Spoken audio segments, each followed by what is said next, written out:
এই শোনো না, আমাদের অন্ধবিশ্বাস চ্যানেলটি যারা এখনো সাবস্ক্রাইব করেননি প্লিজ সাবস্ক্রাইব করে দাও। আর অল্প কিছু সাবস্ক্রাইবার হলে 1 লক্ষ পরিবার হবে। সবাই প্লিজ সাবস্ক্রাইব এবং বেশি বেশি শেয়ার করে দাও প্লিজ। বিয়ের আসরে বরস্থলে নিজের চাচাতো ভাই আবরাজকে দেখে চরম পর্যায়ের অবাক হয়ে গেল নিঝুম। হতবাক হয়ে তাকিয়ে রইল শেরওয়ানি পরিহিত আবরাজের দিকে। আবরাজও ঠিক একইভাবে অবাক চোখে তাকালো নিঝুমের দিকে। নিঝুমকে ভালোভাবে পরখ করে যখন তাকে বধূ বেশে দেখলো তখন আবরাজ চরম পর্যায়ে রেগে গেল। নিজের মাথা থেকে বিয়ের পাগড়িটা খুলে দূরে ছিটকে ফেলে বলল, অসম্ভব, আমি কিছুতেই এই বিয়েটা করতে পারবো না। চাচা, তুমি তো বলেছিলে অনেক ভালো একটা মেয়ের সাথে আমার বিয়ে ঠিক করেছো, তাহলে এসবের মানে কি?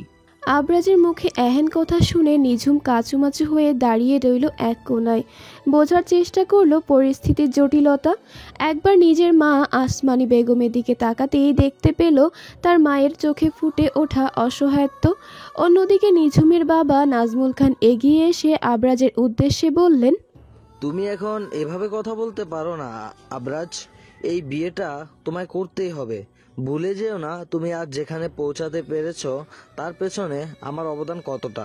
আবরাজ রেগে বলে, তার প্রতিদানে কি আমার এখন তোমার এই গাইয়া আনস্মার্ট আনকালচার মেয়েকে বিয়ে করতে হবে? চাচা, আমি তো নিজের যোগ্য একটা মেয়ে খুঁজছিলাম, আর তুমিও তো আমাকে অন্য একটা মেয়ের ছবি দেখিয়েছিলে। তাহলে বিয়ের আসরে তোমার মেয়ে কেন? শুধু তোমার উপর ভরসা করে আমি এই বিয়েতে রাজি হয়েছিলাম, কারণ ভেবেছিলাম তুমি আমার ভালোটাই চাইবে। কিন্তু এটা কি ধরনের জোচ্চুরি? ভদ্রভাবে কথা বলো আবরাজ, আমাকে তুমি এভাবে বলতে পারো না। আবরাজ গর্জে উঠে বলল, এর থেকে ভদ্রভাবে কথা বলা আমার পক্ষে সম্ভব নয় চাচ্চু। এত চিৎকার চেঁচামেচিতে নিঝুম এক কোণে অসহায় হয়ে দাঁড়িয়ে আছে। তার দিকে কেউ খেয়ালই করছে না। নিঝুম আলতো পায়ে হেঁটে একটু দূরে সরে আসলো। ভাবতে লাগলো সে কি এতটাই অযোগ্য যে কারণে আবরাজ তাকে এভাবে অপমান করছেন। নিঝুম তাদের গ্রামের একটি কলেজে ইন্টার সেকেন্ড ইয়ারে পড়াশুনো করে।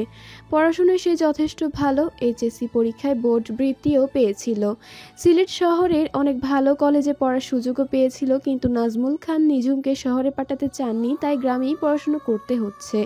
অপরদিকে নিঝুমের চাচাতো ভাই আবরাজ খান, সে যখন অনেক ছোট ছিল তখন তার মা মারা যায়।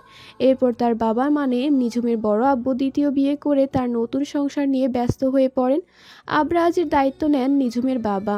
তবে নিঝুমের বাবাও খুব বেশি সচ্ছল ছিলেন না।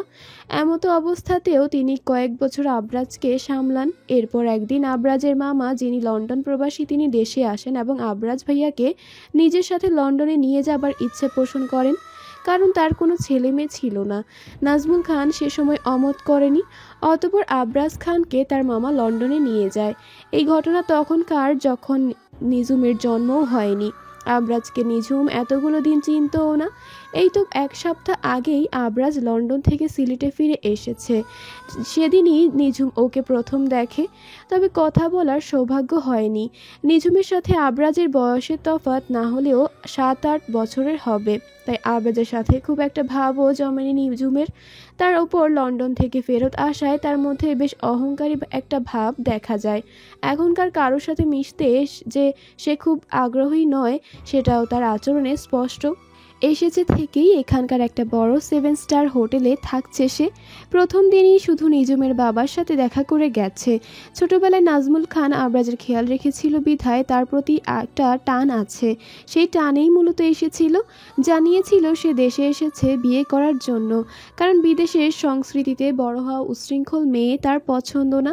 সে এ দেশের কোনো শিক্ষিত মার্জিত বনেদি বাড়ির মেয়েকে বিয়ে করতে চায়, যে তার কাঁধে কাঁধ মিলিয়ে চলতে পারবে। চাচার উপর ভরসা থাকায় নাজমুল খানকেই বলেছিলেন এমন একটা মেয়ে খুঁজে বের করতে। নাজমুল খানও তাকে কথা দিয়েছিলেন তার পছন্দ মতো মেয়ে খুঁজে দেওয়ার। নিঝুমের পাশের ঘরে বসে তারা এসব কথাবার্তা বলায় এসব নিঝুমের কানেও এসেছিল।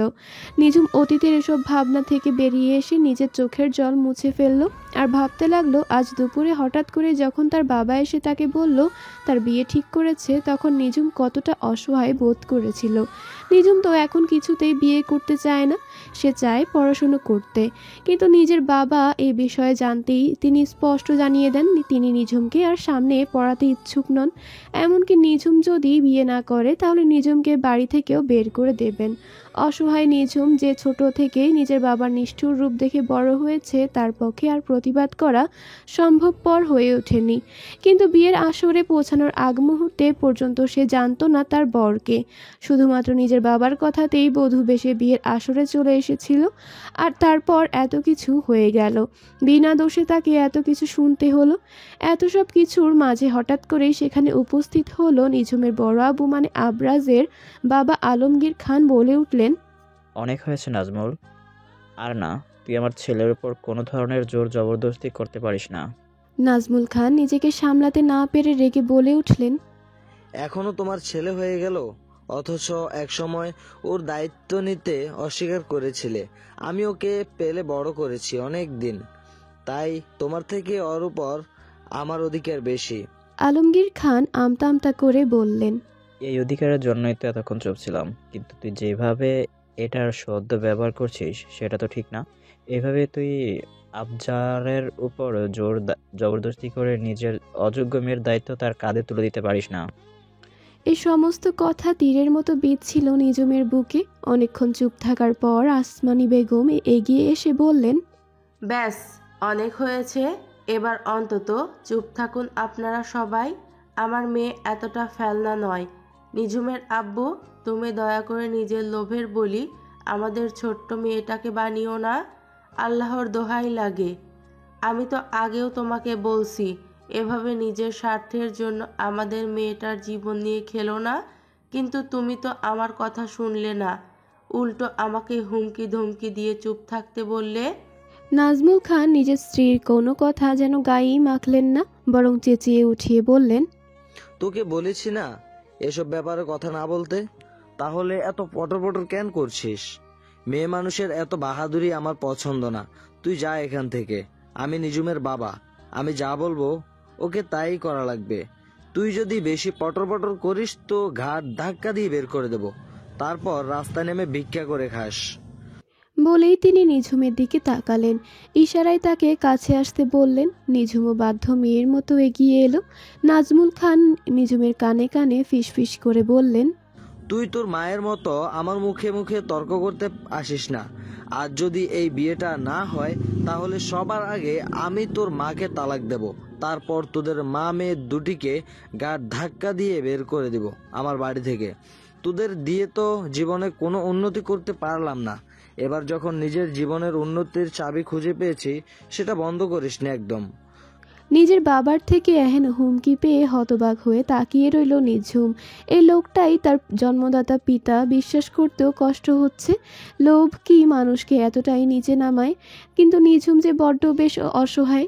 নিঝুমের মা আসমানি বেগম একজন এতিম মেয়ে, বড় হয়েছে নিজের চাচা চাচির সংসারে অনেক অনাদরে। তারা তো আসমানের বিয়ে দিয়েছেন থেকে কোনো খোঁজ খবরও নেননি। তাই এখন যদি নিঝুম এবং তার মাকে বাড়ি থেকে বের করে দেওয়া হয় তাহলে যে তাদের তিন কুল আর কোথাও ঠাঁই হবে না। নাজমুল খান নিঝুমকে হুমকি দিয়ে আবরাজের সামনে গিয়ে বলেন, তোমাকে এই বিয়েটা করতেই হবে। তুমি সেদিন আমায় বলেছিলে না আমার ঋণ শোধ করতে চাও, তো এখন সেই সুযোগ দিচ্ছি তোমায়। এই বিয়েটা করে আমার ঋণ শোধ করো। আবরাজ কিছুক্ষণ তীক্ষ্ণ চোখে তাকালো নিঝুমের দিকে। সে একদম চুপ ছিল। নাজমুল খান আবারও বললেন, আশা করি তুমি নমক হারামি করবে না। যদি এমনটা করো তাহলে আমি মনে করব তোমার ব্যক্তিত্ব বলে কিছুই নেই। লন্ডনে গিয়ে টাকা তো কামিয়েছ, কিন্তু ভালো কিছু শেখনি। আমার জন্য যে বেঁচে আছো সেই অবদানকে অস্বীকার করছো। আবরাজ বেশ ক্রোধ নিয়ে বলল, বেশ, যদি এভাবে তোমার ঋণ শোধ করতে হয় তো ঠিক আছে। বলেই সে সামনে এগিয়ে গেল। নিঝুমের একদম মুখোমুখি এসে তার হাতটা শক্ত করে ধরে টানতে টানতে বিয়ের আসরের দিকে নিয়ে যেতে লাগলো। নিঝুমের চোখ থেকে টুপটাপ জল পড়ছে। আসমানি বেগমও মুখে আঁচল গুজে কাঁদছেন। আবরাজ কাজীর সামনে এসে নিঝুমের হাতটা ছেড়ে দিয়ে বলে, আপনি বিয়ে পড়ানো শুরু করুন। কাজী তাই করে। নিঝুম অনবরত কেঁদে চলেছে। কাজী আবরাজকে কবুল বলতে বলার সাথে সাথেই সে কবুল বলে দিল, কিন্তু নিঝুম সহসা কবুল বলল না, পাথরের মতো জমে রইল। ক্রমেই আবরাজ ধৈর্য হারিয়ে ফেলল। নিঝুমের হাত শক্ত করে ধরে বলল, এই মেয়ে, নাটক বন্ধ করে তাড়াতাড়ি কবুল বলো। এটাই তো চেয়েছিলে তুমি, তাই না? আমি ঠিকই বুঝতে পারছি তোমাদের পুরো পরিবারটাই ফ্রড। খুব শখ না আমার বউ হওয়ার। এবার তোমার সেই স্বাদ আমি মেটাবো। তোমাদের লোভী বাপ মেয়ের উচিত শিক্ষা দিব। নাজমুল খানও রক্তিম চোখে নিঝুমের দিকে তাকিয়ে নিঝুমকে যেন চোখ দিয়েই হুমকি দিচ্ছেন। নিঝুম একবার নিজের মায়ের দিকে তাকালো। নিজেকে নিয়ে তার কোনো চিন্তা নেই, কিন্তু সে চায় না তার জন্য তার মায়ের সংসারটা ভাঙুক। তার জন্য যদি নিজের কপাল পোড়াতে হয় তো তাই সই। এমন ভাবনা থেকে নিঝুম চোখ বন্ধ করে অস্ফুট স্বরে বলল, কবুল, কবুল, কবুল। কবুল বলেই টুকরি কেঁদে উঠল, যেন এখান থেকে তার নরকীয় জীবনের সূচনা ঘটল। নিঝুমের সাথে বিয়ে সম্পন্ন হবার পরপরই আবরাজ তার হাত ধরে হিড়হিড় করে টানতে টানতে তাকে গাড়িতে উঠায়। নিঝুমকে সে কিছু বলার সুযোগ না দিয়েই জোরে গাড়ি চালাতে শুরু করে। সকাল থেকে নানান ঘটনায় বিরক্ত নিঝুম এত ঝাঁকি আর সামলাতে পারছিল না। কাতর স্বরে বলে ওঠে, দয়া করে গাড়িটা আস্তে চালান ভাইয়া। আবরাজ নিঝুমের দিকে রক্তিম চোখে তাকিয়ে বলল, একদম চুপ থাকো। আমার জীবনটা নষ্ট করে এখন আবার আমার মুখের উপর কথা বলছো। আপনি ভুল ভাবছেন। নিঝুম নিজের পুরো কথা শেষ করতে পারল না। তার আগেই আবরাজ মাঝ রাস্তায় গাড়ি থামিয়ে নিঝুমকে টানতে টানতে গাড়ি থেকে নামিয়ে দিয়ে বলল, কি ভেবেছো তুমি আমাকে বিয়ে করে সম্রাজ্ঞীর মতো জীবনযাপন করবা? তোমার সেই ইচ্ছা পূরণ হচ্ছে না। তোমার মতো মেয়ের কোনো যোগ্যতা নেই আমার বউ হওয়ার। এই বিয়েটা তো আমি করতামই না। কেবল তোমার বাবার করা ঋণ পরিশোধের জন্য আমায় এই বিয়েটা করতে হয়েছে। তবে আমি আর এক মুহূর্ত তোমায় বরদাস্ত করব না। আর তুমি যদি ভেবে থাকো আমার সাথে লন্ডনে গিয়ে আয়েশে জীবনযাপন করবে, তাহলে ভুল ভাবছ। আমি আজ এখনই লন্ডনে ফিরে যাব। তবে তোমার জায়গা হবে না আমার জীবনে। আমি আজ এই মুহূর্তে তোমায় ত্যাগ করলাম এবং এখান থেকে আমাদের জীবন আলাদা। বলে আবরাজ খান আর এক মুহূর্ত অপেক্ষা করল না, তাড়াহুড়ো করে গাড়িতে উঠে পড়ল। একবারও পেছন ফিরে তাকালো না নিঝুমের দিকে। সে নিজের মতো করে গাড়ি চালাতে শুরু করে দিল। পেছনে ফেলে রেখে গেল অশ্রুসিক্ত নিঝুমকে। আর নিঝুম অশ্রুসিক্ত নয়নে মাঝ রাস্তায় দাঁড়িয়ে নিজের জীবনের হিসেব মেলাতে ব্যস্ত হয়ে গেল। আজ কোন অপরাধে তাকে এই দিন দেখতে হলো সে ভেবে পেল না। এরই মধ্যেই আকাশে বেয়ে নামলো অতিবৃষ্টি। বৃষ্টির গতি বাড়ল ধীর গতিতে। বৃষ্টির জল যেন আড়াল করলো নিঝুমের চোখের জলকে। কিন্তু তার মনে আজ ক্ষত সৃষ্টি হলো, তা কি কখনো সেরে উঠবে? এই প্রশ্নের উত্তর জানে না নিঝুম। তার মনে এক উথাল পাথাল ঝড় বয়ে যেতে লাগলো। জীবন তাকে আজ যেন অনিশ্চয়তার এক মহাসমুদ্রে এনে দাঁড় করিয়েছে, যেখান থেকে নিস্তারণের পথ তার জন্য বের করা কঠিন। নিজের বাড়ির সামনে এসে দাঁড়িয়ে আছে নিঝুম। নাজমুল খান রাগান্বিত দৃষ্টিতে নিঝুমের দিকে তাকিয়ে, আসমানি বেগম অসহায় দৃষ্টিতে একবার নিজের মেয়ে তো একবার নিজের স্বামীকে পরখ করে চলেছেন। নাজমুল খান ক্রোধিত স্বরে বলে উঠলেন, আবরাজ, তোকে একা ফেলে রেখে চলে গেলে আর তুইও সুর করে বাড়িতে ফিরে এলি কেন? মাথায় কি কোনো ঘিলু নেই? আবরাজের সাথে বিয়ে হয়েছে তোর, তুই লিগ্যালি ওর বউ। সেই অধিকারের জোরে তুই ওর সাথে যেতে পারলি না? নিঝুম শান্ত কিন্তু দৃঢ় স্বরে বলল, উনি আজ স্পষ্ট করে দিয়েছেন যে এই বিয়েটার কোনো মূল্য নেই ওনার কাছে। উনি আমার সাথে সংসার করতে চান না, আর সেজন্যই তো আমায় ফেলে এভাবে লন্ডনে চলে গেলেন। তাহলে আমি আর কোন অধিকারে ওনার জীবনে জড়াতে চাইব? আমার কি এখানে জোর করার সাজে আব্বু? নাজমুল খান নিঝুমের গলা চেপে ধরে বলেন, খুব বড় বড় কথা ফুটেছে মুখে, তাই না? দাঁড়া, তোর বড় বড় কথা আমি বের করছি। কত বড় স্বপ্ন দেখেছিলাম আমি, আবরাজের সাথে তোর বিয়ে দেব, তারপর তোকে লন্ডনে পাঠিয়ে একসময় নিজেও লন্ডনে গিয়ে সেটেল হতে পারবো। কিন্তু তুই আমার সব স্বপ্ন নিমিষেই শেষ করে দিলি। তোকে এতদিন পুষে আমার কি লাভ হলো? আবরাজের কাছে তুই ঠাঁই পাসনি, তাই না? তাহলে আমার কাছেও তোকে ঠাঁই পেতে হবে না, রাস্তায় রাস্তায় পৌঁছে মর তুই। বলেই নাজমুল খান নিঝুমকে ধাক্কা মেরে বাড়ি থেকে বের করে দেন এবং তার মুখের উপর দরজা লাগিয়ে দেয়। আসমানি বেগম কাঁদতে কাঁদতে বলেন, এটা তুমি কি করলে? আমার মেয়েটা, আমার নিঝুমকে এভাবে বাড়ি থেকে বের করে দিলে। ও এখন কোথায় যাবে? নাজমুল খান ক্রোধের বশে এবার আসমানি বেগমের চুলের মুঠি ধরে বলেন, খুব মায়া হচ্ছে না তোর মেয়ের জন্য? তাহলে তুইও বের হ এই বাড়ি থেকে। মা মেয়ে ভাগাড়ে গিয়ে মর, তবুও আর এই মুখও হোস না। বলেই তিনি আসমানি বেগমকেও বাড়ি থেকে বের করে দেন। অতঃপর কিছুটা ঠান্ডা হওয়ার পর কাউকে একটা ফোন করে বলেন, সব পথের কাঁটাকে দূর করা শেষ, এবার আমি তোমার সাথে নতুন জীবন শুরু করতে পারবো। আবরাজ লন্ডনে ফিরে আসার পর নিজের রাগী মস্তিষ্ককে ঠান্ডা করার জন্য একটি বারে চলে আসে। সেখানে উপস্থিত ছিল তার প্রিয় বন্ধু ম্যাক্স, যে একজন ব্রিটিশ নাগরিক। ম্যাক্স আবরাজকে এতটা রেগে থাকতে দেখে জিজ্ঞেস করে, তোমাকে তো রাগান্বিত লাগছে কেন বন্ধু? তুমি তো নিজের দেশে গিয়েছিলে বিয়ে করতে। আমার তো তোমার হবু বউয়ের ছবিও দেখিয়েছিলে। সকল ফ্রেন্ডদের বলেছিলে নতুন বউ নিয়ে লন্ডনে আসার পর বড় করে রিসেপশন করবে। তাহলে তুমি এভাবে একা একা ফিরলে কেন? তোমার বউ কোথায়? আবরাজ রাগী সুরে বলে, বউ মাই ফুড। আমার সাথে চরম লেভেলের প্রতারণা হয়েছে। ম্যাক্স অবাক স্বরে জানতে চায়। মানে? আবরাজ ম্যাক্সকে সমস্ত ঘটনা খুলে বলে। সব শুনে ম্যাক্স হতবাক হয়ে যায়। বলে, তোমার আঙ্কেল কিভাবে এমনটা করতে পারলো? এভাবে দুটো জীবন নষ্ট করে দিল? দুটো না, বলো একটা। আমার জীবন উনি পুরোপুরি নষ্ট করে দিয়েছে। আমার সেটা মনে হয় না বন্ধু। যদিও আমি একজন ব্রিটিশ নাগরিক, তবে আমি তোমাদের দেশের কালচার সম্পর্কে কিছুটা জানি। আমাদের দেশে মেয়েরা যেমন স্বাধীন ও মর্যাদা পায়, তোমাদের দেশে তো তেমন নয়। তুমি যেভাবে বিয়ের পর একটা মেয়েকে ত্যাগ করে চলে এসেছো, আমার মনে হয় তোমার দেশের সামাজিক বাস্তবতায় মেয়েটির জীবনে অনেক বড় অভিশাপ নেমে আসবে। তাতে আমার কিচ্ছু যায় আসে না। ওই মেয়েও একটা প্রতারক। তুমি এটা এত নিশ্চিন্ততার সাথে কিভাবে বলছো? এমনও তো হতে পারে যে ওই মেয়ে পরিস্থিতির শিকার। আমি এখন এসব কিছু ভাবতে চাই না। She is not important for me. She go to hell, I don't care. Max একটা দীর্ঘশ্বাস ফেলে। এদিকে আবরাজ একের পর এক বিয়ারের বোতলে চুমুক দিতে ব্যস্ত হয়ে পড়ে। নিঝুম ও আসমানি বেগম সেদিন সারাটা রাত রাস্তায় পার করলো। পরদিন সকাল হতেই তাদের প্রতিবেশী কিছু লোক তাদের এই অবস্থায় রাস্তায় বসে থাকতে দেখে উদ্বিগ্ন হয়ে পড়ে এবং তাদের কাছে জানতে চায় ঘটনা কি। নিঝুম তাদের সব ঘটনা খুলে বললে সবাই মিলে নিঝুমদের বাড়ির সামনে উপস্থিত হয়। তারা সবাই মিলে বলে, এসব অন্যায় তো মেনে নেওয়া যায় না। নাজমুল খান কিভাবে এভাবে নিজের বউ আর মেয়ের সাথে এমন অমানবিকতা করতে পারে? এর একটা বিহিত চাই।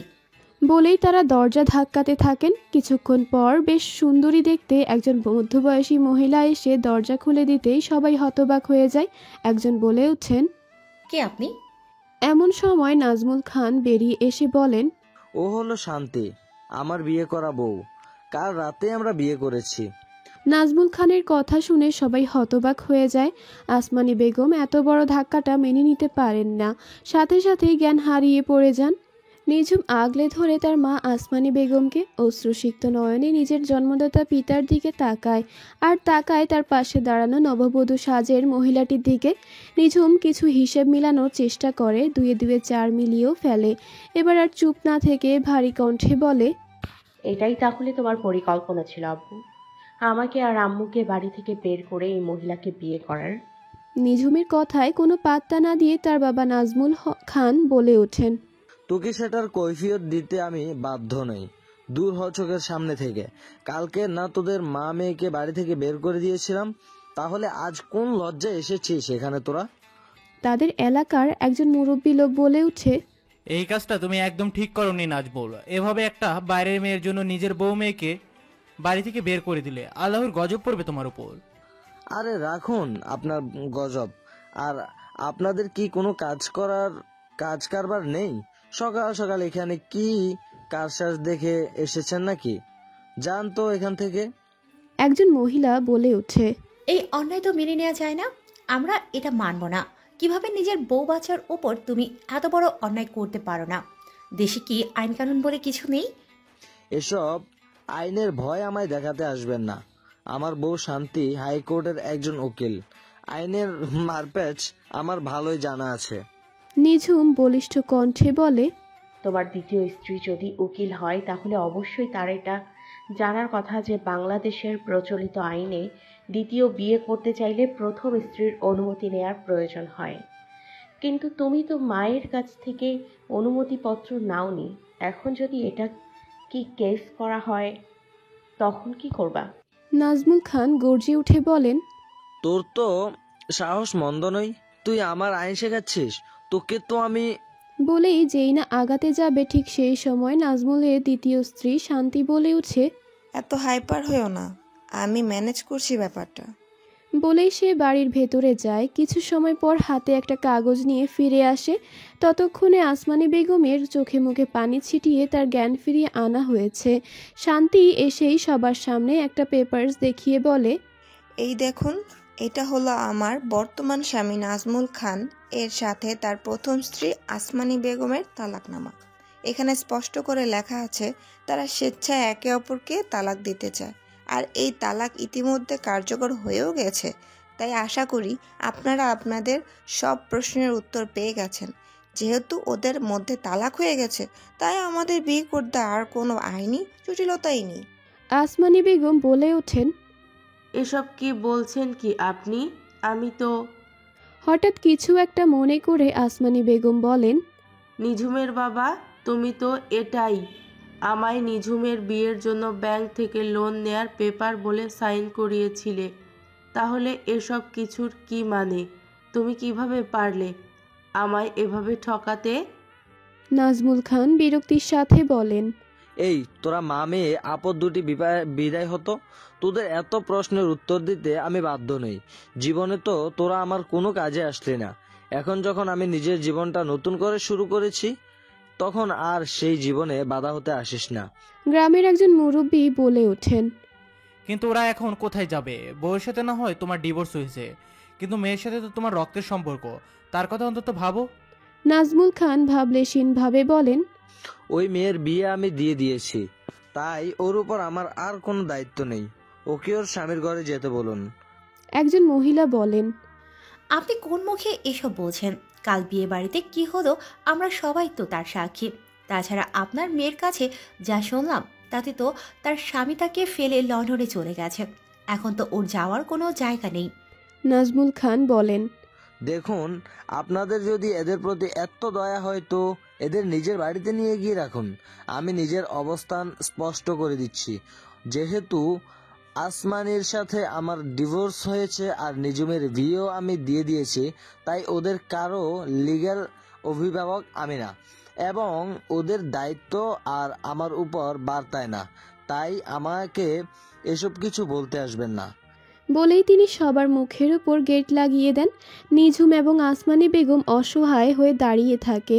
গ্রামের মানুষ তাদের জন্য হাপিত্তেশ করতে থাকে।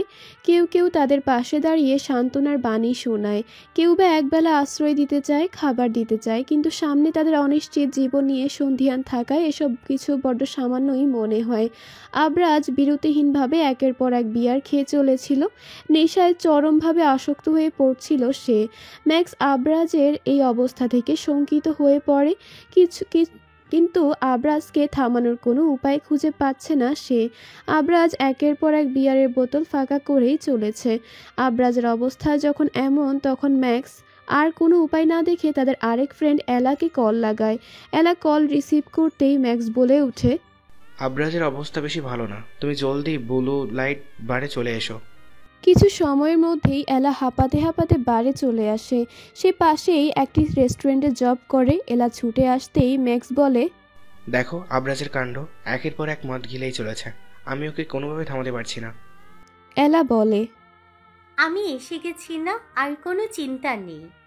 বলেই এলা এগিয়ে গিয়ে আবরাজের হাত থেকে বিয়ারের ক্যান কেড়ে নেয়। আবরাজ রেগে গিয়ে বলল, কে তুই? আমার বিয়ারটা কেড়ে নিলি কেন? দে বলছি।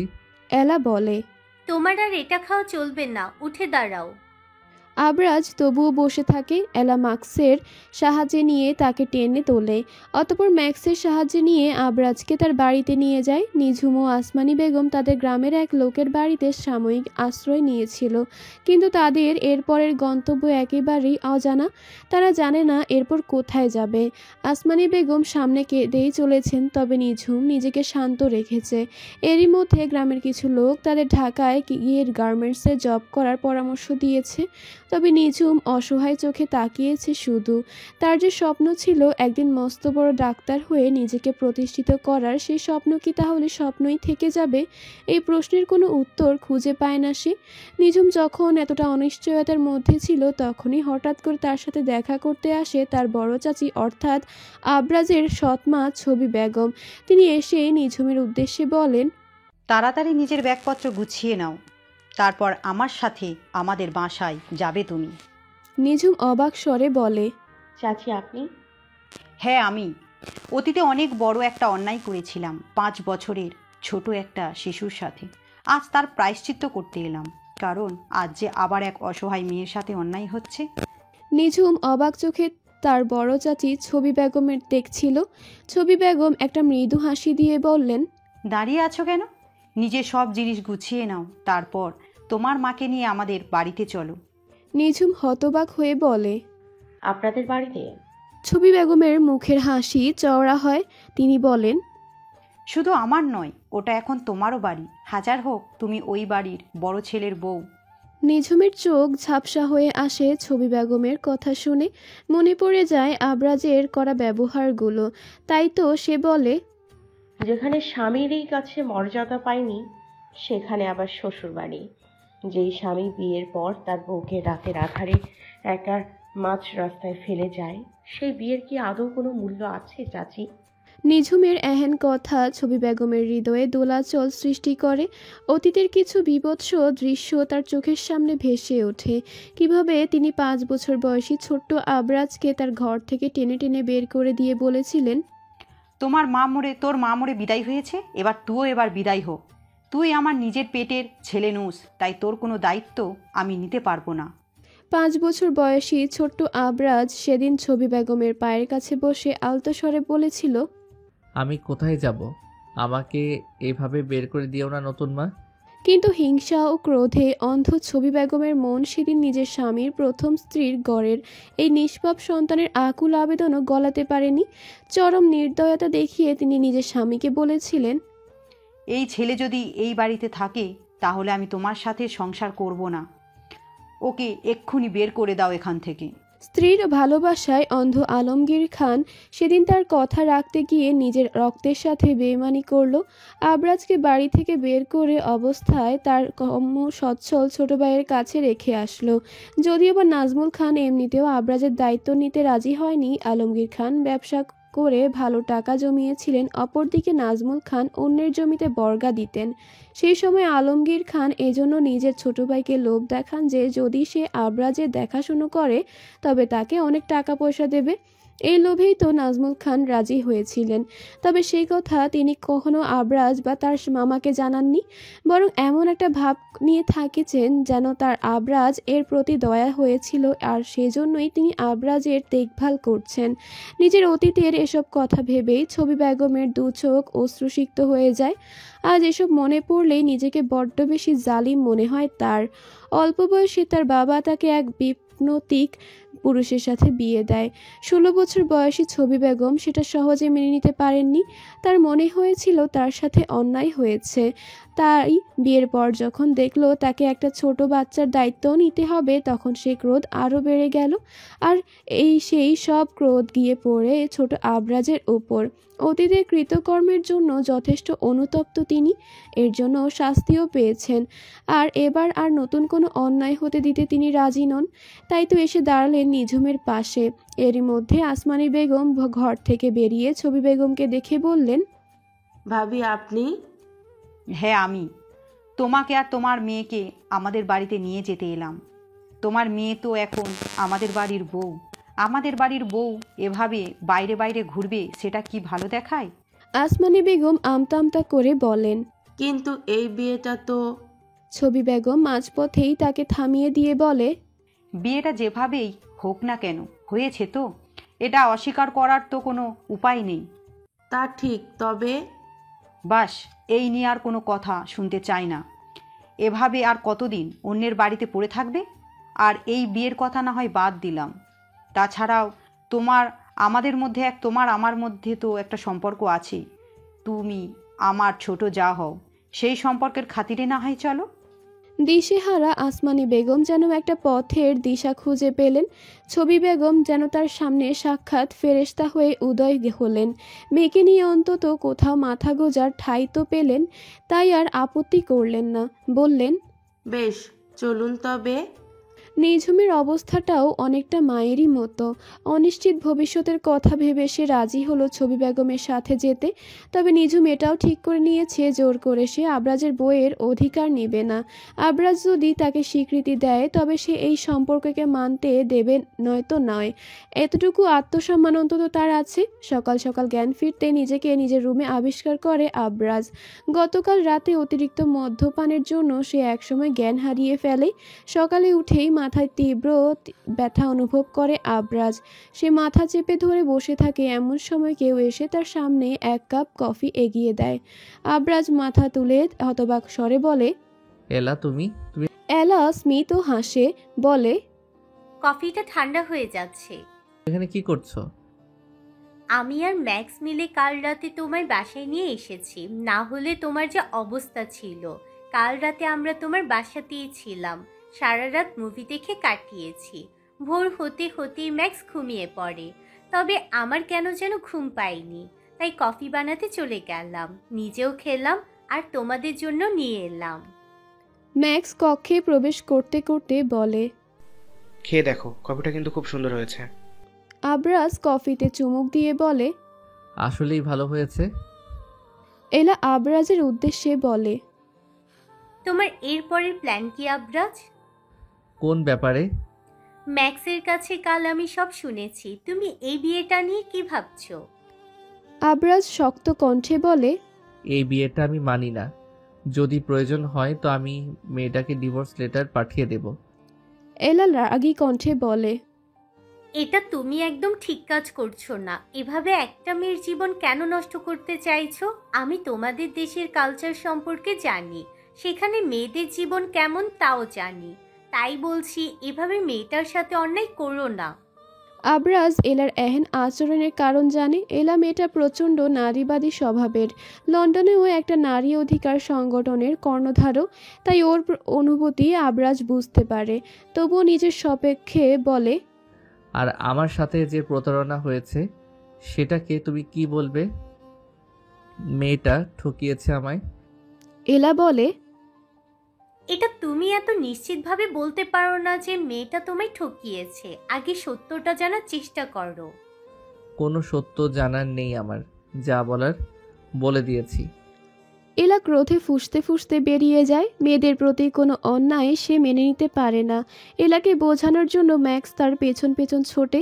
এদিকে আবরাজের এবার একটু হলেও টনক নড়ে। সে এলার বলা কথাগুলোই ভাবতে থাকে। হঠাৎ তার মনে প্রশ্ন আসে, এমন কি হতে পারে যে ওই মেয়েটা মানে নিঝুমও পরিস্থিতির শিকার? নিঝুম ও শান্তি বেগমকে নিয়ে নিজের বাড়িতে এলেন ছবি বেগম। নিঝুম আজ অনেকদিন পর নিজের বড় চাচার বাসায় এলেন, কারণ তাদের পরিবারের মাঝে যোগাযোগ খুব কম। সর্বশেষ বোধহয় বছর খানেক আগে একবার এসেছিল, যখন তার বড় চাচা আলমগীর খান অসুস্থ হয়ে হাসপাতালে শয্যাগত ছিলেন। এসব কথা ভেবেই আনমনেই হাঁটছিল নিঝুম। এমন সময় হঠাৎ হোঁচট খেয়ে পড়ে যেতে নিলে ছবি বেগম নিঝুমের হাত ধরে ফেলে। নিঝুমের সম্বিত ফিরতেই সে স্বস্তির নিঃশ্বাস ফেলে। ছবি বেগম আলতো হেসে বলেন, কি এমন ভাবছো? একটু দেখে চলবে তো। এরই মধ্যে আলমগীর খান হঠাৎ করে সেখানে উপস্থিত হন এবং তাদের দুই মা মেয়েকে দেখে অবাক স্বরে বলে ওঠেন, তোমরা এখানে? শান্তি বেগম কিছু বলতে যাবেন কি তার আগেই ছবি বেগম বলে উঠলেন, নিজের গুণধর ভাইয়ের কোনো খবরই তো রাখো না, তাই তোমার এই ব্যাপারে না জানলেই জানাই স্বাভাবিক। নাজমুলের নামও নিও না আমার সামনে, ওর ওপর আমি রেগে আছি।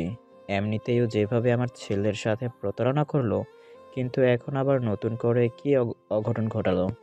কি অঘটন ঘটানোর বাকি রেখেছো সেটা বলো। নতুন বিয়ে করে শান্তি আর নিঝুমকে বাড়ি থেকে বের করে দিয়েছে। ওরা অসহায় হয়ে ওর বাড়িতে বাড়িতে ঘুরছিল, তাই আমি নিয়ে এলাম। আলমগীর খান ক্রোধিত স্বরে বলেন, এই নাজমুল সব কিছুর সীমা ছাড়িয়ে যাচ্ছে। এর দেখছি একটা বিহিত আমার করতেই হবে। তুমি এমন ভালো একটা কাজ করেছো ওদেরকে এখানে এনে। জানি না নাজমুল কিভাবে এত নির্দয় করতে পারলো। নিজের মেয়ের কথাও একবার ভাবলো না।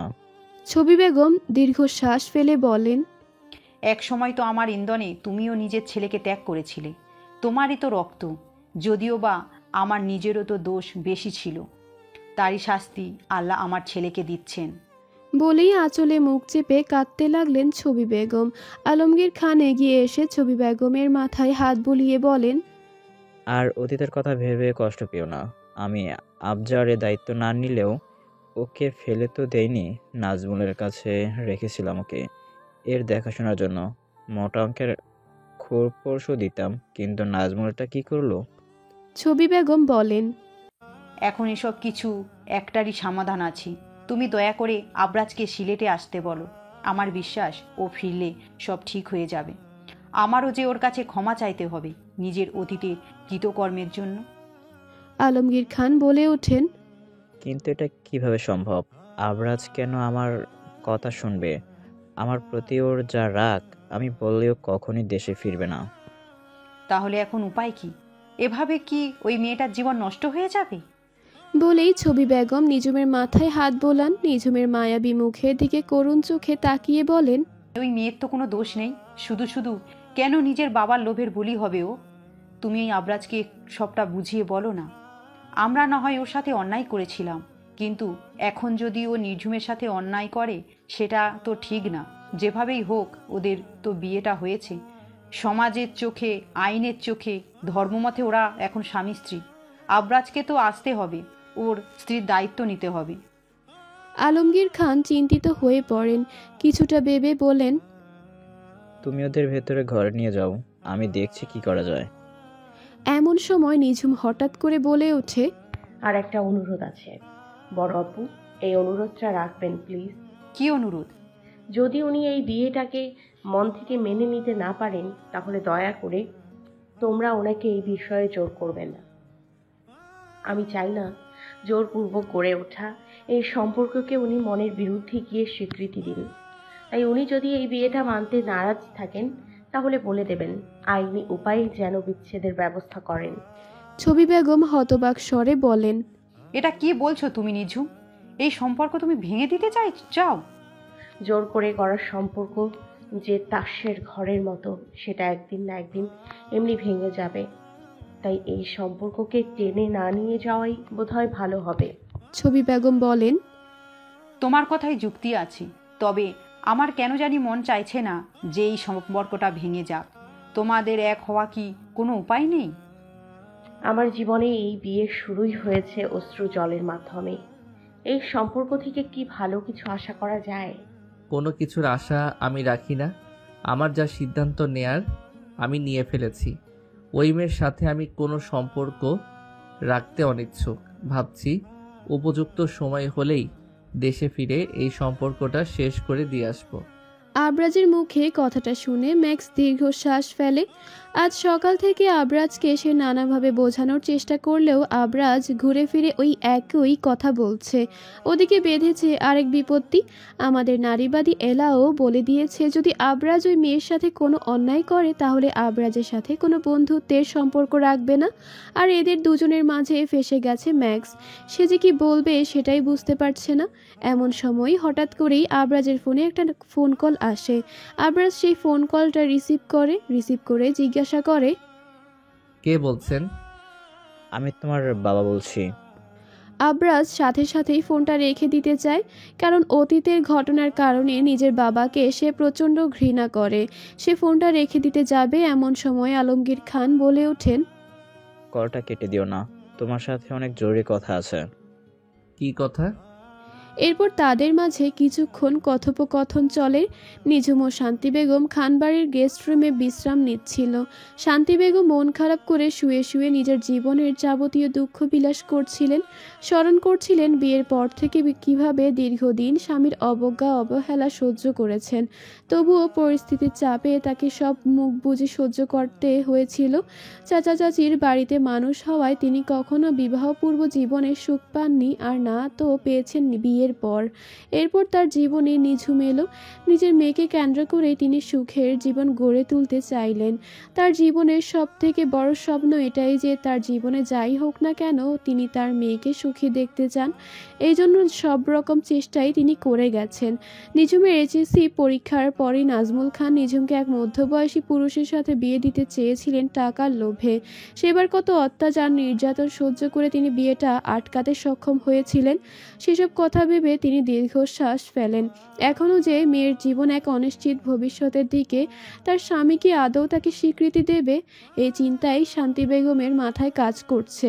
নিঝুম যেন বুঝতে পারল নিজের মায়ের এই ভাবনা, তাই তো শান্তি বেগমকে উদ্দেশ্য করে বললেন, তুমি আমাকে নিয়ে কোনো চিন্তা করো না আম্মু, আমি নিজের পথ নিজেই করে নেওয়ার চেষ্টা করব। তুমি তো আমাকে জীবনে একজন প্রতিষ্ঠিত ডক্টর হওয়ার স্বপ্ন দেখিয়েছিলে, সেই স্বপ্ন আমি পূরণ করবই। ডাক্তার হয়ে আমার চিকিৎসা করবে তো আপু? হঠাৎ কারো একটা কণ্ঠস্বর কানে আসতেই সামনের দিকে তাকায় নিঝুম। সামনে তাকাতেই দেখতে পায় হুইল চেয়ার করে এগিয়ে আসছে আবরার খান, ছবিও বেগম আলমগীর খান এর একমাত্র ছেলে। নিঝুম আবিরকে দেখে ভীষণ খুশি হয়। এই বাড়িতে আবিরের সাথে তার সম্পর্ক সব থেকে ভালো। ইন্টার ফার্স্ট ইয়ারে পড়ুয়া এই ছেলেটা বড্ড মিশুক, কিন্তু ভাগ্যের দোষে এক দুরারোগ্য ব্যাধিতে আক্রান্ত হয়ে কঠিন সময় পার করছে। নিঝুম এগিয়ে এসে আবরারের মাথায় হাত বুলিয়ে বলে, অবশ্যই। নিঝুম রাতের আধারে একা বসেছিল ব্যালকনিতে। সেখানে বসে বসে নিজের জীবনের অমীমাংসিত হিসাবগুলো মিলাচ্ছিল। এমন সময় কেউ তার কাঁধে হাত রাখলো। নিঝুম পেছনে ফিরে তাকাতেই দেখতে পেল ছবি বেগমকে। ছবি বেগমকে দেখে সে সামান্য হেসে বলল, চাচি কিছু বলবেন? আমার আবির এসেছিল তোমার কাছে? নিঝুম বলে, এসেছিল তো। অনেকক্ষণ তো আমার সাথে গল্প করেছে। ওর সাথে গল্প করে আমার মনটা ভালো হয়ে গেল। অদ্ভুত একটা শান্তি অনুভব করতে পারছি। ছবি বেগম স্মিত হেসে বলে, আমার ছেলেটাই এমন, যেখানে যায় সেখানেই মাতিয়ে রাখতে পারে। সব সময় কত হাসি খুশি থাকতো, কিন্তু ওর জীবনটা সবই আমার পাপের ফল। আমি আবরাজের সাথে এই অন্যায় করেছিলাম, তার ফল পাচ্ছে আমার ছেলেটা। বলেই ছবি বেগম চোখের জল ফেলতে থাকেন। তাকে এভাবে দেখে নিঝুমের অনেক খারাপ লাগে। নির্ঝুম ছবি বেগমকে আশ্বাস দিয়ে বলে, এত চিন্তা করবেন না চাচি, দেখবেন একসময় সব ঠিক হয়ে যাবে। আবির ওর এই প্রতিবন্ধকতা ঠিক একদিন জয় করতে পারবে। আপনি স্টিফেন হকিং এর নাম শুনেননি? সেও তো এই হুইল চেয়ারে বসে জীবনে অনেক কিছু করেছিল। আমার বিশ্বাস আবিরও পারবে। নিঝুমের কথা শুনে ছবি বেগম বলেন, তাই যেন হয়। সব আমার জীবনের সব থেকে বড় ইচ্ছাটা কি জানো? একবার হলেও আবরাজের কাছে নিজের অতীতের কৃতকর্মের জন্য ক্ষমা চাইব। আমি জানি আমি যা করেছি ক্ষমার অযোগ্য, কিন্তু তবুও। বলেই দীর্ঘশ্বাস ফেলেন। অতঃপর নিঝুমকে বললেন, এত রাত জেগে আছো কেন? ঘুমাবে কখন? একটু পর ঘুমাবো। আচ্ছা ঘুমাও, কিন্তু কাল সকাল সকাল উঠে তৈরি হয়ে নিও, অনেক কাজ আছে। কাজ? আবার কি কাজ চাচি? কেন তোমার মনে নেই? হিসাব মতো কাল তো তোমার সাথে আবরাজের বৌভাত হওয়ার কথা। নিঝুম কণ্ঠে গম্ভীরতা এনে মলিন স্বরে বললে, যেখানে এই বিয়েরই কোনো মূল্য নেই সেখানে আবার বৌভাত? আমি কোনো কথা শুনতে চাই না। কাল তুমি সকাল সকাল তৈরি থেকো। আমাদের কিছু নিকট আত্মীয় আসবে, যাদের না জানলেই নয়। হাজার হোক এই বাড়ির বড় ছেলের সাথে বিয়ে হয়েছে তোমার, এই কথা তো সবাই জানা উচিত। নিঝুম আর কিছু বলে না, কিন্তু তার মনের দ্বিধাগুলোও দূর হচ্ছিল না। কি আছে নিঝুমের ভাগ্যে? এই বিয়েটার কি আসলেই কোনো ভবিষ্যৎ আছে, নাকি এটা সম্পূর্ণ অন্তঃসার শূন্য? সেই প্রশ্নের উত্তর তো সামনেই পাওয়া যাবে। তবে নিঝুম এটুকু নিশ্চিত, তার জীবনে কোনো না কোনো আশা আছেই। পরের দিন পুরো খানবাড়ি আজ সেজে উঠেছে নতুন রঙে। ছবি বেগম নিজ হাতে আজ সব কিছুর আয়োজন করেছেন। বৌভাতের সকল আয়োজন প্রায় শেষের দিকে। নিঝুম একটা লাল সিল্কের শাড়ি পরে এক কোনায় মুখ গোমড়া করে বসেছিল। মাঝে মধ্যে দু একজন আসলে তাদের সাথে একটু হুহা করছে, এইটুকুই। ছবি বেগম এর কথায় শেষ পর্যন্ত সে রাজি হয়েছে। নিঝুমের মা আসমানি বেগমও তাকে বলেছে নিজের শাশুড়ির কথা মতো চলতে, তাই সেও আর কোনো আপত্তি করেনি। নিঝুমের নিজেকে নিয়ে ভীষণ অস্বস্তি বোধ হচ্ছে, কারণ এই অনুষ্ঠানে আসা অনেকেই তাকে বাঁকা নজরে দেখছে। মূলত তারা বিয়েটা কোনো পরিস্থিতিতে হয়েছিল সেটা জেনেই এমন করেছে। আবার অনেকে তো তার কাছে মুখের উপরেই জানতে চেয়েছে আবরাজ কেন বিয়ের পরই তাকে ফেলে লন্ডন চলে গেল। কিন্তু নিঝুম এসব কোনো প্রশ্নের উত্তর দিতে পারছে না, যার কারণে তার অনেক খারাপ লাগছে। নিঝুমের এই মন খারাপ বুঝতে পারছিলেন ছবি বেগম, তাই তো তিনি দূর থেকে বিড়বিড় করে বললেন, তুমি চিন্তা করো না, তোমার জীবনটা আমি নষ্ট হতে দেব না। যেভাবেই হোক না কেন তোমার এই জীবনটা পুনরায় গুছিয়ে দেওয়ার দায়িত্ব আমি সঠিকভাবে পালন করবই। তুমি নিশ্চিন্তে তোমার সাথে আবরাজের অনেক সুখে সংসার হবে। এর মধ্যেই নিঝুম ও তার তাকানোর দুজনেরই চোখাচোখি হয়ে যায়। ছবি বেগম সামান্য হাসেন, নিঝুম কোনো প্রতিক্রিয়া দেখায় না। একটু পরেই ছবি বেগম সবার দৃষ্টি আকর্ষণ করে বলেন, আমরা এত অনেকক্ষণ হলো এসেছি বউ ভাতের আনুষ্ঠানিক দায়িত্ব রক্ষার্থে। তো যেমনটা আপনারা জানেন, আমার বড় ছেলে আবরাজের সাথে আমার দেবরের একমাত্র মেয়ে নিঝুমের বিয়ে হয়েছে। তো আজ তাদের বৌভাত। আর তিনি আর কিছু বলতে যাবেন, সময় হঠাৎ করেই সেই স্থানে উপস্থিত হন নাজমুল খান। তিনি এসেই বললেন, আমার মেয়ের বৌভাত অথচ আমাকে দাওয়াত দেয়া হলো না, এটা কেমন কথা? নিঝুম তো হঠাৎ এভাবে এখানে নিজের বাবাকে দেখে অবাক হয়ে যায়। অবাক হয়ে বলে, বাবা। নাজমুল খান এগিয়ে আসতে বলে, চলে এলাম বিনা নিমন্ত্রণে, আমারও তো কিছু দায়িত্ব আছে। ছবি বেগম বেশ উপহাস করে বলেন, আমি তো ভেবেছিলাম যে তুমি নিজের নতুন বউকে সময় দিতে এতই ব্যস্ত যে আসতেই পারবে না, তা বিনা আমন্ত্রণেই চলে এলে। তোমার নতুন বউ আসতে দিল? নাজমুল খান অপমানটা হজম করে নিয়ে বলল, আমি সেই পুরুষ নই যে স্ত্রীর কথা মতো নাচবো, যেমনটা ছিল ভাইয়া। নাজমুল, মুখ সামলে কথা বলো, ভুলে যেও না এই লোকটা তোমার বড় ভাই হয়। নাজমুল খান উপহাস করে বলেন, আরে রাখেন তো বড় ভাই, ভাইয়েরা কোনো দায়িত্বটাও পালন করেছে? নিজে তো এদিকে এত বড় একটা বিশাল অট্টালিকা তৈরি করেছে, আমার খোঁজ নিয়েছে একবারও? ছোটবেলায় যে ওর ছেলের দায়িত্ব আমি নিয়েছিলাম সেটা ঋণ শোধ করেছে? এমন সময় আলমগীর খান সেখানে উপস্থিত হন। তিনি এসেই বলেন, তার বিনিময়ে তুই যা আমার থেকে মোটা অঙ্কের টাকাও নিয়েছিলি, এর বিনিময়ে সেটাই বল। নাজমুল খান এবার একটু দমে যান, তবে একেবারেই হার মানেন না, বরং বলেন, সে যাই হোক, তবে এখন কথা হচ্ছে, তোমরা সবাই মিলে আমার মেয়ের জীবন নিয়ে কেন খেলছো? ওকে কেন ওর স্বামীর কাছে পাঠাচ্ছ না?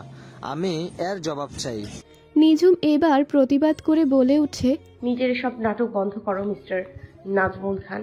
তোমাকে তো এখন আমার নিজের বাবা বলতে ঘৃণা করে। তুমি তো বাবা নামের কলঙ্ক। বাবারা তো নিজেদের সন্তানদের আগলে রাখে, আর তুমি কি করেছো? নিজের একমাত্র মেয়েকে বিপদের দিকে ঠেলে দিয়েছো। আমার জীবন নিয়ে খেলেছো নিজের স্বার্থের জন্য। আমাকে আর মাকে রাতের আধারে বাড়ি থেকে বের করে দিয়ে তো তুমি সব সীমাই অতিক্রম করে ফেলেছো। তারপরেও এসব কথা বলছো কোন মুখে? তোমার কি লজ্জা বলে কিছু নেই? নিঝুমের কথা শুনে নাজমুল খান ভীষণ রেগে গিয়ে নিঝুমের দিকে এগিয়ে গিয়ে তার মাথার চুল টেনে ধরে বলেন, তোর এত বড় সাহস, আমার সাথে এইভাবে কথা বলছিস? দাঁড়া, এবার তোর মজা আমি দেখাচ্ছি। বাবা ছাড়ো, লাগছে। সেখানে উপস্থিত আসমানি বেগম এহেন পরিস্থিতি দেখে দৌড়ে গিয়ে নিজের মেয়েকে ছাড়ানোর চেষ্টা করেন। নাজমুল খান আরও বেশি জোর দেখিয়ে কিছু বিশ্রী গালাগালি দিলে আসমানি বেগম ঠাস করে নাজমুল খানের গালে থাপ্পড় বসিয়ে দেন। নাজমুল খান সহ উপস্থিত সবাই চমকে ওঠে। নাজমুল খান তো অবাক হয়ে আসমানি বেগমকেই দেখছিল। আসমানি বেগমের এই কী রূপ! বিয়ের পর যেই মেয়ে কখনো সাত চড়ে রা কাটেনি, আজ কিনা সেই তার গায়ে হাত তুলল। নাজমুল খান রক্তিম চোখে তাকিয়ে কিছু বলবেন তার আগেই আসমানি বেগম বললেন, একদম চোখ রাঙাবি না। একদিন তুই আমার স্বামী ছিলি জন্য তোর সব অপমান আমি মুখ বুঝে মেনে নিয়েছি, তেমন প্রতিবাদ করতে পারিনি। কিন্তু এখন যখন সম্পর্কটা নেই তখন তোকে সম্মানও দেব না। যদি আমার বা আমার মেয়ের দিকে হাত বাড়াস তবে তোর সেই হাতকে কেটে বুড়িগঙ্গায় ভাসিয়ে দেব। বলেই ক্রোধে ফুঁসতে থাকেন। নিঝুম অবাক চোখে তার মা শান্তি বেগমের দিকে তাকিয়েছিল। মায়ের এই রণচণ্ডী রূপ সে আগে কখনো দেখেনি। উপস্থিত অনেকেই নানা রকম কথা বলতে থাকেন। নাজমুল খান চূড়ান্ত অপমানিত বোধ করেন। তাই তিনি ভাবেন এখানে আর বেশিক্ষণ না দাঁড়ানোই ভালো। তাই তিনি ফেরার জন্য পা বাড়ান। তবে যেতে যেতে নিঝুম ও শান্তি বেগমকে সতর্কবাণী দিতে ভোলেন না। তিনি বলেন, বেশি বার বেড়েছে না তোমাদের মামে, তোমাদের আমি দেখে নেব। তবে তার এই হুমকিকে শান্তি বেগম বা নিঝুম কেউই মাখে না। ছবি বেগম দেখেন যে উপস্থিত আত্মীয় ও স্বজনরা নানা রকম কথাবার্তায় ব্যস্ত হয়ে পড়েছে। এই ব্যাপারটা খেয়াল করে তিনি অনেকে বিব্রত বোধ করেন। পরিস্থিতির গভীরতা তিনি বুঝতে পারছিলেন। তাই তো মৃদু হেসে বললেন, যা কিছু অনাকাঙ্ক্ষিত ঘটনা ঘটে গেল তার জন্য আমি দুঃখিত। নিঝুম, তুমি মনে সাহস রেখো। সন্ধ্যাবেলা আত্মীয় স্বজন অনেকেই বিদায় নিয়েছে। যে কয়েকজনও বা আছে তারাও যাওয়ার পথে। তবে যেতে যেতে তারা নানান ধরনের মন্তব্য করে যেতে ভুলছেন না। ছবি বেগমের আপন বড় বোনও যাওয়ার সময় বেশ শব্দ করে বলে ওঠেন, এসব কি হচ্ছে ছবি? তোমার বাড়িতে এসে এসব নাটক দেখবো ভাবিনি। তোর সৎ বড় ছেলেটা এত খারাপ, বিয়ে করে নিজের বউকে এভাবে ফেলে চলে রেখে গেছে। একবারও ভাবলো না মেয়েটার কি হবে? আর মেয়েরই বা এটা কেমন আচরণ করে গেল? ছবি বেগম উত্তরে কি বলবেন বুঝতে পারেন না। একটু ভেবেচিন্তে তিনি কিছু বলতে যাবেন তার আগেই হঠাৎ করে সেখানে উপস্থিত হয় আবরাজ। সে এসেই বলে, বউকে ফেলে রেখে কোথাও যাইনি, একটা মিথ্যা দিয়ে শুরুর সম্পর্ককে মান্যতা দিতে চাইনি শুধু। আবরাজের গলার স্বর শুনে সবাই চকিতে সামনের দিকে তাকায়। সকলেরই অবাক দৃষ্টি আবরাজের দিকে। নিঝুম আবরাজকে দেখেই চোখ নামিয়ে নেয়, বিড়বিড় করে বলে, উনি কি সত্যিই এসেছেন? এবার এই মিথ্যা সম্পর্কের ইতি টানার জন্যই আমার আশা। ছবি বেগম আবরাজকে দেখেই যতটা না খুশি হয়েছিলেন তার সব ছবি বিষাদে রূপ নেয় আবরাজের শেষ কথায়। তিনি স্পষ্ট বুঝতে পারছিলেন আবরাজ হয়তো বিবেচনা না করে একটা মস্ত বড় ভুল সিদ্ধান্ত নিতে যাচ্ছে। তাই তো তিনি আবরাজের উদ্দেশ্যে বললেন, তুমি এতদিন পর এই বাড়িতে পা রাখায় ভীষণ খুশি হলাম। আমরা এটা ভেবে খুশি লাগছে যে তুমি তোমার বাবার করা অনুরোধটা রেখেছো। আমরা তোমার কিছু বলার আছে। আবরাজ গম্ভীর স্বরে বলে, জি বলুন। ছবি বেগম আবরাজের সামনে এসে মাথা নিচু করে বললেন, আমি জানি অতীতে আমি তোমার সাথে ওই যেই ভয়াবহ অন্যায়টা করেছি তার ক্ষমা হয় না। আমার নির্দয়তার জন্য তোমার সুন্দর শৈশব ব্যাহত হয়েছে। তুমি বাবার ভালোবাসা থেকে বঞ্চিত হয়েছো। এই জন্য আমি ভীষণ লজ্জিত। তুমি আমাকে ক্ষমা করতে পারবে কিনা জানি না, কিন্তু আমি নিজের অন্তত কখনো নিজের ক্ষমা করতে পারবো না। জানো, আমার করা পাপের ফল আমার ছেলে আবির্ভোগ করছে। পারলে আমার ছেলের জন্য দয়া করিও। আমি প্রয়োজনে তোমার পা ধরে। বলে যেই না তিনি আবরাজের পায়ে হাত দিতে যাবেন এমন সময় আবরাজ তাকে ধরে ফেলে, বলে, এটা কি করছেন আপনি? আপনার প্রতি আমার কোনো অভিযোগ নেই, যেখানে আমার নিজের বাবাই। যাই হোক, আপনাকে আমি অনেক আগেই ক্ষমা করে দিয়েছি। আবিরের জন্যেও আমি দোয়া করব যেন ও সুস্থ হয়ে যায়। আবরাজের মুখে এই কথা শুনে ছবি বেগম ভীষণ খুশি হন। আবেগলাপ্লুত হয়ে বলেন, জানো, আজ আমার বুক থেকে অনেক বড় একটা বোঝা নেমে গেল। আমি এতদিন এটা নিয়ে দুশ্চিন্তায় ছিলাম যে তুমি কখনো আমায় ক্ষমা করবে কিনা। অবশেষে যেন আমার মন শান্তি ফিরে এলো। আবরাজ বলে, এখন তাহলে আমি যেই বিশেষ কাজে এসেছি সেটার ব্যবস্থা করা হোক। কি কাজ? আমার আর নিঝুমের ডিভোর্সের ব্যাপারে। ছবি বেগম মুখ ভার করে বলেন। সম্পর্কটা ভাঙা কি খুব প্রয়োজন?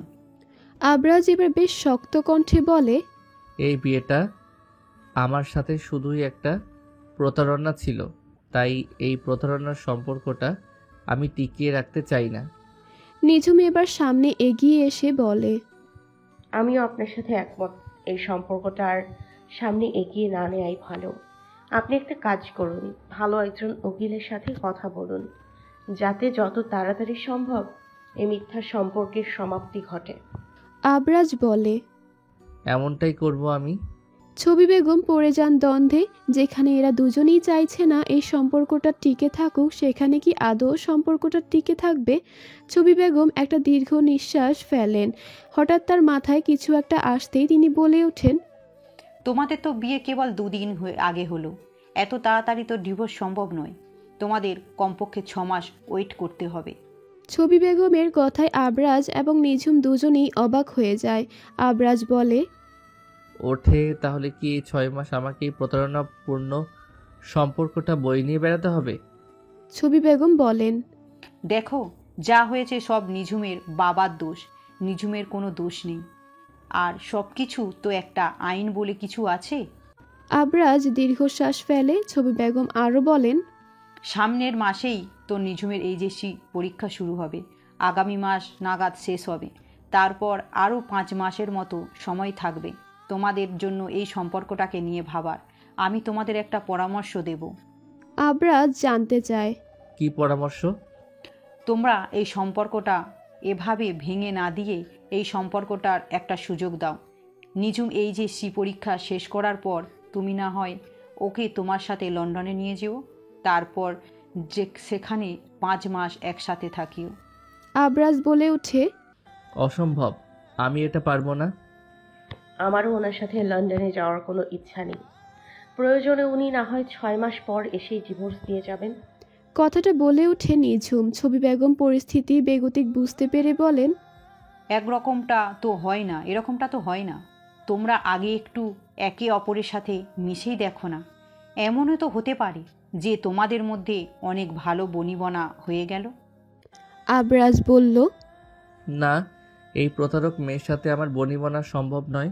নিঝুমও কম যায় না। সে বলে ওঠে, ওনার মতো রাগী অহংকারী লোক, যার মধ্যে ন্যূনতম দায়িত্ববোধ নেই, একা একটা মেয়েকে রাতে মাঝ রাস্তায় ফেলে যায়, এমন কারোর সাথে আমারও বনিবনা হবে না।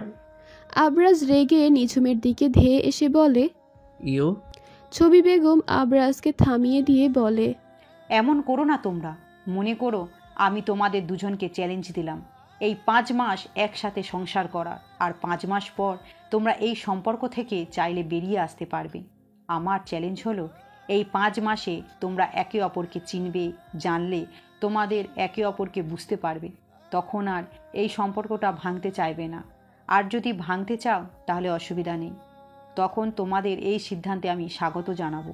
এখন বলো, তোমরা কি আমার চ্যালেঞ্জে রাজি আছো? এমনিতেও আরও 6 মাস কিন্তু তোমাদের অপেক্ষা করতেই হবে। যদি সাহসী হয়ে থাকো তো চ্যালেঞ্জটা নাও। আবরাজ কিছুটা ভেবে একটা দীর্ঘশ্বাস ফেলে বলল, ঠিক আছে, নিলাম। করে দেখি 5 মাস সংসার।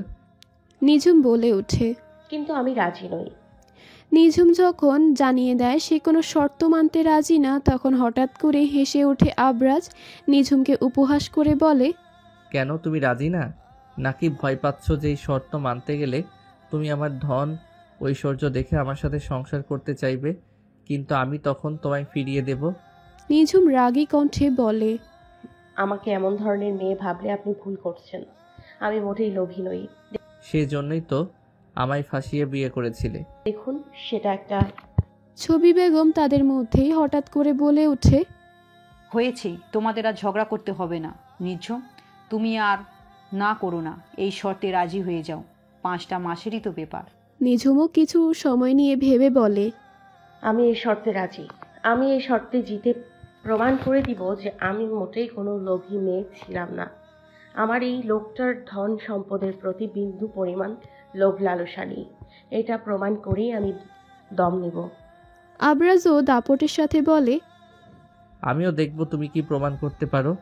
আমি তোমায় দেখে বলেই দিতে পারি, তোমার রন্ধ্রে রন্ধ্রে লোভ আর লালসা মিশে আছে। কার মেয়ে সেটা দেখতে হবে না? নিঝুম নিজের মেজাজ হারিয়ে ফেলে। সে বলে, সে হিসেবে তো আপনার শরীরেও আমার বাবারই রক্ত বইছে, কারণ আপনি তার ভাতিজা হন। তাহলে কি আপনি বলতে চাচ্ছেন আপনি নিজেও লোভী? নিঝুম, ছবি বেগম এদের দুজনার ঝগড়া দেখে ক্লান্ত স্বরে বললেন, এসব ঝগড়া বন্ধ করো এবার। নিঝুম, তুমি এভাবে বলো না তো। আবরাজ, তুমিও নিঝুমকে খারাপ কিছু বলো না। তোমাদের কাছে তো 5 মাস সময় আছে একে অপরকে চেনার জন্য, তখন না হয় এসব বিষয়ে আলোচনা করে দেখিও। নিঝুম বলে, আমি 5 মাস তো কি 5 দিনও এই অহংকারী লোকটার সাথে থাকতে ইচ্ছুক নই। আবরাজও বলে, আর আমি যেন তোমার সাথে থাকার জন্য নাচতেছি। আমিও ইচ্ছুক নই তোমার মতো লোভী মেয়ের সাথে থাকতে। আমি তো অপেক্ষায় আছি 6 মাস পর তোমায় ডিভোর্স দেওয়ার জন্য। ছবি বেগম আবারও তাদের দুজনকে থামিয়ে দিয়ে বলেন, তোমরা এবার ঝগড়া থামাও। আবরাজ, তুমি এত দূর থেকে এসেছো, এখন একটু বিশ্রাম নাও। আমি তোমায় খেতে দিচ্ছি।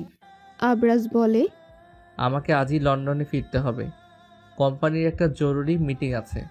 সে কি, আজই এলে আজই চলে যাবে? কিছু করার নেই, যাওয়াটা প্রয়োজন। মাসখানেক পরে এই মেয়েটার পরীক্ষা শেষ হলে আমায় জানাবেন, আমি এসে ওকে নিয়ে যাব। কিছু অন্তত খেয়ে যাও। আচ্ছা ঠিক আছে। ছবি বেগম খুশি হয়ে যান। আবরাজ সেদিনের মতো খানাপিনা করে বিদায় নেয়। যাওয়ার পর একটিবারের জন্য নিঝুমের সাথে কথা বলা তো দূর, ফিরে পর্যন্ত তাকায় না। নিঝুমও কম নাকি, সেও আবরাজকে মোটেই পাত্তা দেয় না। আবরাজ ও নিঝুমের মধ্যে এই স্নায়ুযুদ্ধ চলতেই থাকে। মাসখানেক পরে নিঝুমের এইচএসসি পরীক্ষা সবেমাত্র শেষ হলো। নিঝুম সব পরীক্ষাই অনেক ভালোভাবে দিয়েছে, তাই সে নিজের ভালো রেজাল্ট নিয়ে অনেক বেশি আশাবাদী। খেতে বসেও সে নিজের মা শান্তি বেগমকে উদ্দেশ্য করে বলছিল, নিয়মিত ভালোবাসার গল্প শুনতে এবং পড়তে আমাদের অন্ধবিশ্বাস চ্যানেলটি সাবস্ক্রাইব করে পাশে থাকা বেল আইকনটি ক্লিক করুন। ধন্যবাদ সবাইকে।